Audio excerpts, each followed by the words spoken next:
السلام علیکم ورحمۃ اللہ وبرکاتہ۔ کسی علاقے کے اندر عرس ہو رہا تھا اور اس دوران ایک جو ہے وہ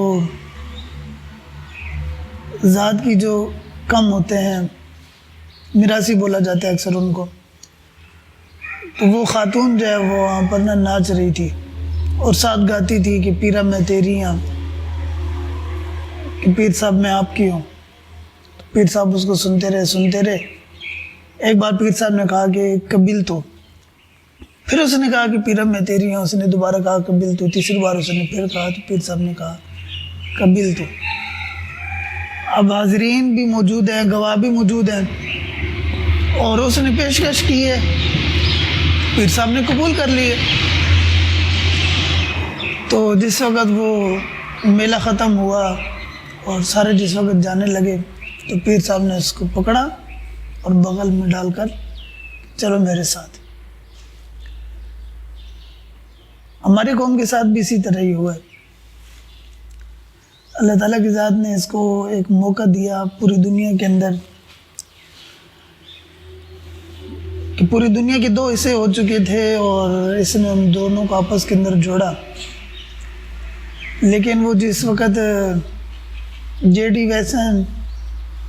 وہ آئے تو کوئی کہہ رہا ہے کہ وہ ملتان کے ہیں، اور ایک خوشاب کے ہمارے دوست ہیں وہ کہتے ہیں کہ یہ وہاں ہمارے علاقے کے اندر ہیں، ان کا قبیلہ وہاں سے ہے۔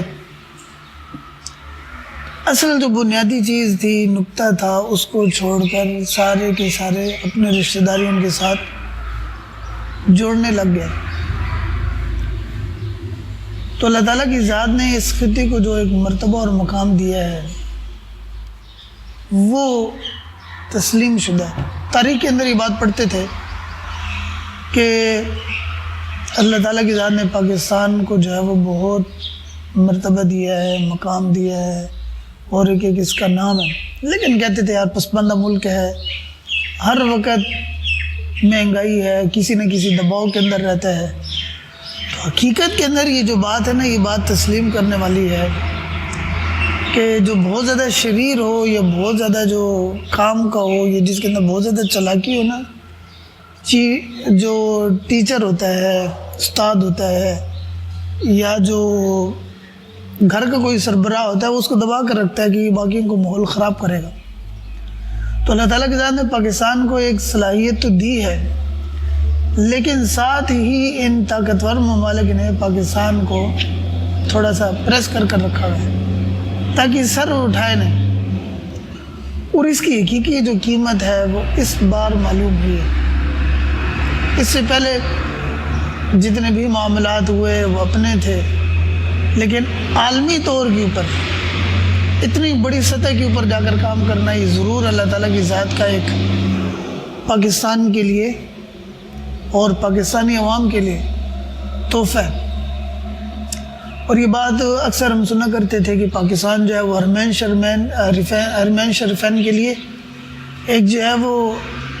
ریڈ لائن ہے، ان کے لیے ایک بارڈر ہے، یعنی کہ پاکستان کو کراس کرنے کے بعد حرمین شریفین کی طرف جائیں گے۔ یہ بات اس بار جو ہے وہ سمجھ میں آئی ہے۔ اور اس کے علاوہ عالم اسلام دیکھیں نا، پچھلے جو کچھ وقت گزرا ہے جس کے اندر مسلمانوں کے اوپر بہت زیادہ انتہائی زیادہ دباؤ تھا یہود کا، اس دوران عالم اسلام کی جو نظریں تھی وہ پاکستان پر تھی۔ بڑوں کو تو شاید سمجھ آتی ہو، لیکن ہم یہ کہتے تھے کہ یار پاکستان کیا کر سکتا ہے، اتنے بڑے بڑے ممالک موجود ہیں، ترکی موجود ہے، سعودی عرب موجود ہے، یہ ممالک موجود ہیں، خود افغانستان موجود ہے، یہ سارا کچھ کر سکتے ہیں، اس کا پاکستان کے اندر اس کا کیا کردار ہو سکتا ہے۔ لیکن یہ اب سمجھ آئی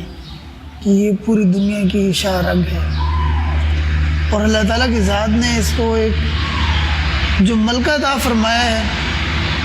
یہ واقعتاً خدا داد ہے۔ یہ نہ اس خطے کی، نہ اس عوام کی، نہ انسانوں کی کوئی جو ہے وہ خود ذاتی کوئی ایسی چیز نہیں ہے کہ جس کی وجہ سے اللہ تعالیٰ کی ذات نے سارا کچھ دیا ہے، بلکہ خود اللہ تعالیٰ کی ذات کی طرف سے عطا کردہ ہے۔ اللہ تعالیٰ کی ذات نے اس کی قدر کرنے کی توفیق عطا فرمائے، اور یہ جو چھوٹی چھوٹی ٹرک کی بتیاں ہیں ان سے بچا کر اللہ تعالیٰ کی ذات حقیقی صراط مستقیم عطا فرما کر اس کے مطابق ہمیں چلنے کی توفیق عطا فرمائے۔ السلام علیکم ورحمۃ اللہ وبرکاتہ۔